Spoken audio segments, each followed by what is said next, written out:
Hi guys, இன்றைக்கி ஒரு mini vlog பார்க்க போகிறோம்.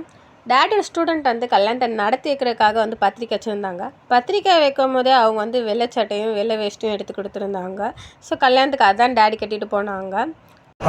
மணமகனின் தாய் திருமதி முத்துலட்சுமி அவர்களுக்கும், மணமகனின் மச்சான் திரு குரு பிரசாத் அவர்களுக்கும், மணமகனின் சகோதரி திருமதி ஐஸ்வர்யா அவர்களுக்கும், இத்திருமண விழாவின் நாயகி திருநெல்வேலி செல்வி மனோஸ்ரீ அவர்களுக்கும், மணமகளின் தந்தை திரு ராஜாமணி அவர்களுக்கும், மணமகளின் தாய் சுஜாதா அவர்களுக்கும் மற்றும் இங்கே திரளாக வந்திருக்கக்கூடிய இருவீட்டு சுற்றத்தார் அவர்களுக்கும் முதற்கண் என்னுடைய நெஞ்சார்ந்த வணக்கத்தை தெரிவித்துக் கொள்கிறேன். மணமகன் ராஜாமணி எங்கள் விருதுநகர் மேல்நிலைப்பள்ளியிலே படித்த மாணவர். படிக்கின்ற காலத்திலேயே நல்ல கல்வியையும் நல்ல ஒழுக்கத்தையும் உடையவர். பொதுவாக 2000 ஆண்டுகளுக்கு முன்பே வாழ்ந்த திருவள்ளுவர் திருமணத்தை பற்றி அழகாக பாடியுள்ளார். அன்பும் அறனும் உடைத்தாயின் இல்வாழ்க்கை பண்பும் பயனும் அது என்றே பாடியுள்ளார். அந்த வகையில் அன்பு அறம் ஆகிய இரண்டையும் உடையவர்களாக இருந்த மணமக்கள் வாழ வேண்டும். அவ்வாறு அவர்கள் வாழ்ந்தால் அவர்கள் வாழ்க்கை பண்பு பயனுடையதாக அமையும்.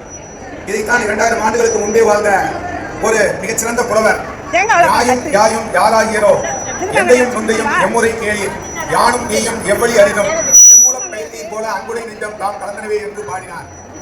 பொதுவாக மணமகன் மணமகள் ஆகிய இருவரும் அன்புடை நெஞ்சம் தாம் கலந்தனவே, அது எவ்வாறு கலக்க வேண்டுமா? செம்புல பெயர்நீர் போல அன்புடை நெஞ்சம் தாம் கலந்தனவே என்று பாடுகிறார்.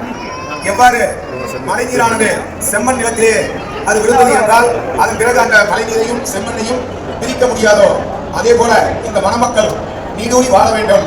அவர்கள் வாழ்க்கையிலே அன்பாய் இருந்து மணமக்கள் இருவரும் அவர்கள் வாழ்க்கையிலே அன்பாய் இருந்து ஆண்டோரை போற்றி மணமக்கள் ஆண்டோரை போற்றி இன்சொற்களை பேசி அவர்கள் வாழ்க்கையிலே இன்சொற்களை பேசி ஈகை செய்து அவர்கள் வாழ்நாள் முழுவதும் ஈகை செய்து உண்மை விளம்பி அவர்கள் ஒருவருக்கொருவர் விட்டுக் கொடுக்காமல் தன்னிடமுள்ள நல்ல உண்மையை பேசி ஊர் போற்ற இந்த உலகம் போற்ற அவர்கள் வாழ வேண்டும். அத்தோடு ஒற்றுமையை பேணி ஓங்கிய புகழோடு இந்த உலகம் சிறக்க போற்ற பன்னாண்டு காலம் வாழ்க என்று வாழ்த்தி உங்கள் முன்னிலையில் உங்களின் ஆசீர்வாதத்தோடு அவர்களின் திருமணத்தை நடத்தி வைக்கின்றேன். அனைவருக்கும் மீண்டும் ஒரு முறை என்னுடைய நெஞ்சார்ந்த நன்றியை தெரிவித்துக் கொள்கின்றேன்.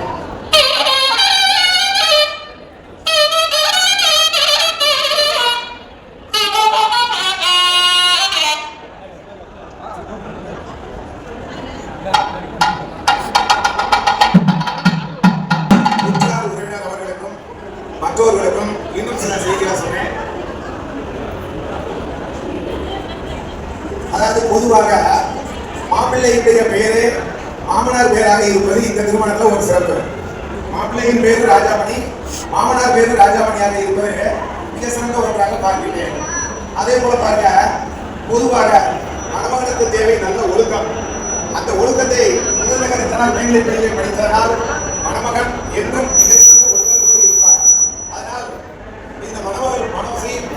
பேறு பெற்றவர் என்றுதான் சொல்ல வேண்டும். ஏனெனில் 20ஆம் நூற்றாண்டுக்கும் இந்த 21ஆம் நூற்றாண்டுக்குமே நிறைய வேறுபாடு இருக்கிறது. 20ஆம் நூற்றாண்டுல பாத்தீங்கன்னா 25% சீரப்பிடிப்பாங்க, இல்ல விஸ்கி பிராந்தி குடிச்சா கூட இரவு ஒரு முக்காடு போட்டு போய் யாருக்கும் தெரியாம போய் குடிச்சிட்டு வருவாங்க. அப்படி இல்லை. ஆனால் இந்த 21ஆம் நூற்றாண்டோ நாம பார்க்கக்கூடியதே பார்த்தா பள்ளிக்கூடத்து பையனே இன்னைக்கு நிறைய பேர் சீரப்பிடிச்சிட்டு வரேன். அதே போல பாத்தீங்கன்னா கல்லூரியில படிக்கின்ற மாணவர்கள் மட்டுமல்லாது மற்றவர்களை நீங்க 75% எல்லாரும் புத்தகம் பார்த்தா இருக்கிறாங்க. அப்படிப்பட்ட இந்த காலகட்டத்தில் 21ஆம் நூற்றாண்டுல மணமகளுடைய தந்தை திரு ராஜாமணி அவர்கள் தேடி தேடி ஒரு சொக்க தங்கம், பத்திரமான தங்கம், எங்கள் வீட்டு தங்கம், எங்கள் பள்ளியுடைய சொக்க தங்கம் ராஜாமணி அவர்களை தேடி கண்டுபிடித்து தன் மகளை கையிலே ஒப்படைத்திருக்கின்றார். இது மிக சிறிய ஒரு நல்ல ஒரு சிறப்பு மாதிரிங்க. அதனால இந்த மணமக்கள் இருவரும் படித்தவர்கள், 2 பேருமே நன்கு கற்றவர்கள், வாழ்க்கையிலே நன்கு படித்தவர்கள், பல்வேறு வகையான 16 வகையான செல்வங்கள் பெற்று அவர்கள் பல்லாண்டு கொண்டாண்டு பல கோடி நூறாண்டு வாழ வேண்டும். உங்களுடைய வாழ்த்துக்களோடு இந்த திருமணத்தை நடத்தி வைக்கின்றேன். நன்றி, வணக்கம்.